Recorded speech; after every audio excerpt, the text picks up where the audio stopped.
So the topic for this particular video will be Liskov substitution principle, or LSP. This is the L solid principles. What is the definition? Now the definition is slightly complex, so please hear me out properly. If S is a subtype of T, then objects of T may be replaced with objects of S without altering any of the desirable properties of that program. What does that mean? Imagine you're writing T object equal to new T. This is typically you write whenever you create an object. So when I'm saying that S is a subtype of T, it means S is a child class that is implementing the properties or the behaviors of the parent class T. That means it is stating that then objects of T, please read it out properly, then objects of T can be replaced with objects of S, which means I can go ahead and say instead of T, can I write S? Okay. Without altering any of the desirable properties of that program. What does that mean? I'll explain. Do not worry about that. But you got a gist, right? Typically, if you can substitute a given object with any of its child type, then we term it as Liskov substitution principle. Understood? Again, let's go through the simple definition.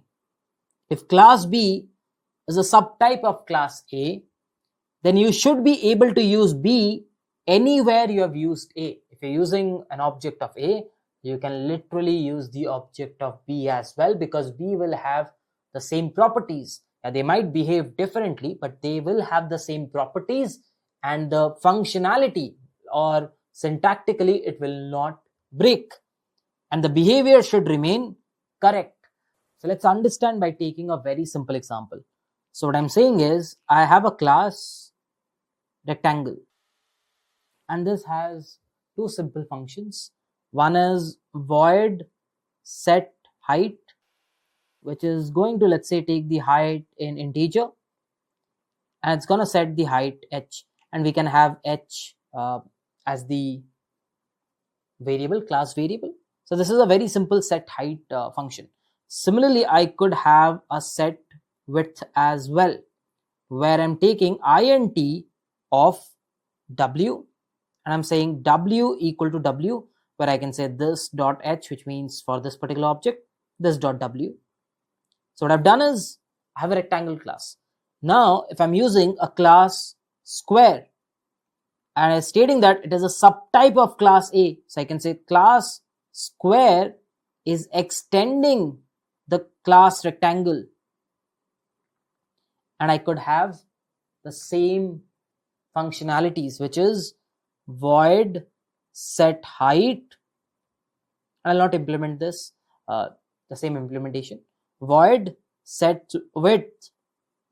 It's giving you the same functionality. I will be doing pretty much the same thing. Now, at some method, I was using something like a rectangle class rect equal to new rectangle, and I was calling rect dot set height, I was calling rect dot set width, and it was working absolutely fine. Why? Because the rectangle class has a set height, has a set width functionality.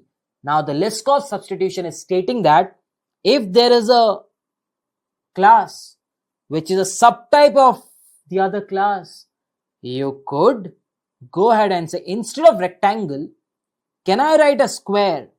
And if I write a square, will it work? It will work. Why? Because the set height is also there in square. The set width is also there in square, because the behavior is still correct. It's a square class. It might have slightly different logic for square, but it's fine. For calculating the area, it might have a slight different logic. But this is what Liskov substitution principle states. Now you might be thinking, hey, why do we need that? Let me give you a very classic example. Imagine, okay, so we've understood the definition. I'll take a very classic example of notification. We have a system, right? Let's take the simplest of the systems, which is the payment gateway. We have the payment gateway. And whenever there is a successful transaction, previously, we used to send an email notification. And this email notification was triggered at multiple places. There might be multiple services that is triggering an email notification. Now, we have decided that, hey, email notification is great, right? But can we replace the email notification? Just for an example, can we replace that with a text? I'll be like, oh no, we'll have to do so many changes. That's a headache. Maybe I'll say, instead of text, can you replace this with WhatsApp? Again, you'll think, hey, we'll have to do so many changes. We'll have to write so many classes, do so many things. That might be a nightmare. Now, this is where something like an LSP comes in. Liskov substitution principle. If you're following this, I'll show you how I can do this in a very simple one substitution, and we will be done. So let's get to the class main. Imagine initially we had something like a notification class, and we are saying public void send notification, and currently we are sending email notification, email send, right? And in the service today we are saying notification equal to new notification, and in order to trigger this, notification dot send notification. And these couple of lines of code literally could be used at anywhere, and we will be able to send an email notification. Tomorrow text notification comes up, it's going to be a mess, because if I have to implement a text and I'll have to implement something else, it's going to be crazy. So this is where we say, okay, do a text notification. Let's do a text notification. Let's make it a subtype of notification. So I'll make it a subtype of notification, and I'll say public void send notifications, and I'll just call it as override so that this is overridden. And I'll say, okay, and now instead of system, I'll just pass on the text send, text notification done. Now, if I have to replace it anywhere, all I need to do is I just change this to text, and we are done. Just a substitution, and every other logic would be okay, because we have implemented the same thing. The behavior is still the same. Yeah, the logic inside might be different, but it is still sending a notification. How? That is something they will take care. Tomorrow I come up and say, hey, text is outdated. Can you do a WhatsApp? I'll be like, why not? I'll just do a WhatsApp notification, and I'll say WhatsApp. And instead of a text, I'll just go and do a WhatsApp notification. So with an easy substitution, I was able to change the logic, and this is just one place I showed you. All I did was I added a new class, again through which one? Yes, through open close principle. I just extended it, and I didn't modify the other one. And after that, through Liskov substitution, I was able to substitute it at places where I needed. At places where we still need the text, we're fine. We're not breaking any code in the production. Keep it in mind. Liskov substitution is very important for similar kind of use cases like notification, like payment gateways, like cloud services. You will have to design it in such a way that tomorrow, if you decide to move away from it, you don't have to do a lot of changes. You can do it by doing very minimal amount of changes. Keep that in mind. Perfect. So now we understand LSP using a classic example of notification system. Is it just limited to notifications? No. You can literally use LSP if you're building something like, integrating payment gateways. Tomorrow, you want some other payment gateway, you can shift from it. You're using a cloud provider. You want to shift away from one cloud provider to another. Again, substitution is something you should be focusing on. So in similar use cases, you should always be able to do the shift with minimal changes. That is why LSP is very important. Okay, why does LSP matter? I think you know the answer, but still I'll go through some points which are important. LSP violation, if you do a violation, you know what will happen? It will lead to broken functionality when the subclasses replaces the parent class. What do I mean by that? Let's get back to the code. So currently, we have the WhatsApp notification, correct? And what I'll do is I'll remove the override and I'll change it to something like WP. So what I've done is I've removed it. And if you see, it's not throwing an error. It is not throwing an error. Why? Because it is extending the parent class, and that's fine. But when you try to compile it, it will not be able to find the send notification inside the WhatsApp notification class. It will not be able to find it. But it worked because you substituted WhatsApp notification to the notification object. So it did compile. It didn't throw a compile time error, but it will throw you a runtime error. If I try to run it, you will see that, yeah, show code details in exception missing. It's not able to, get that stuff. So there's an issue. And why did that happen? Because it's a broken functionality. The substitution was not done properly. If you are substituting with WhatsApp notification, it should have the same functionalities as well. The behavior, the point, yes, the behavior should remain correct. Inside logic is not my concern. The behavior, the send notification behavior should remain correct. Got it? So LSP violation will lead to that, and you will catch it during the runtime because it will not throw a compile time error. You will submit it, and eventually when the services are running, it will start throwing error when the users are using it. So be careful about that. Fragile inheritance hierarchies. So whenever you're using LSPs, there might be a lot of times, you don't need to implement that. Let's say when I'm talking about text notification, correct? We did talk about text notification. Imagine, let's get back to the code. We have a send notification in the notification, and I say public void send attachment. Now that's fine. We can send an attachment in a WhatsApp and an email. We can do that. But on a text notification, can I send an attachment? Maybe it will be very costly and I don't want that.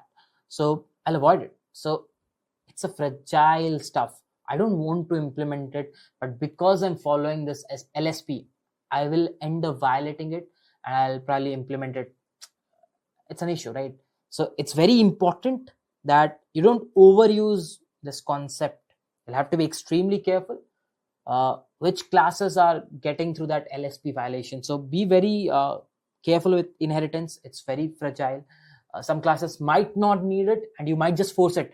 Do it. That's not needed. Got it? Bugs that are hard to detect. So if you are not following LSP, you might find bugs during the runtime exception, as I stated. So it's very important that you follow the concept of LSP. Otherwise, people are using your code and they are going to report that, hey, it's not working. And that's going to be a major problem. Client code being tightly coupled to specific types. So if you do not follow LSP, what will mean is, if you're saying notifications, you're only using one kind of notification. Tomorrow, if you want to change, it's so tightly coupled that you'll feel like, let it be. Same with using a cloud provider. If you haven't designed it, or if you're not having it properly integrated, tomorrow, while you want to migrate to one more cloud provider, you'll feel it's a lot of work. Let it be. So the design has to be crystal clear. So please make sure you follow LSP. Otherwise, moving out of services, replacing them becomes a huge headache, and tomorrow you'll end up paying a lot more for services just because it's a code debt. Because the code debt is so high, you're not able to replace it. So be very careful around that. Perfect. You have understood. How do we spot LSP violations? I think we know that as well. Subclasses throwing unexpected exceptions. As you saw over there, it was not implemented. So it was not able to find that code. So if something is not implemented, it will end up throwing exceptions. So you'll be able to find that there is an LSP violation. We are substituting it with a class that doesn't have the behavior correctly. Got it? Perfect. Subclasses changes behaviors so much that the code fails. What if the behavior is completely different? I don't want that, right? So at that point, you know that I can't substitute it because the behavior is, it might have on the upper layer might have the same thing, but underneath it, it's just doing something else, which is a cause of issue. So you shouldn't be substituting it. You should only be substituting it if it, if it falls under your use case, if the behavior is according to you, your use case, like the text can be replaced with a WhatsApp, same behavior.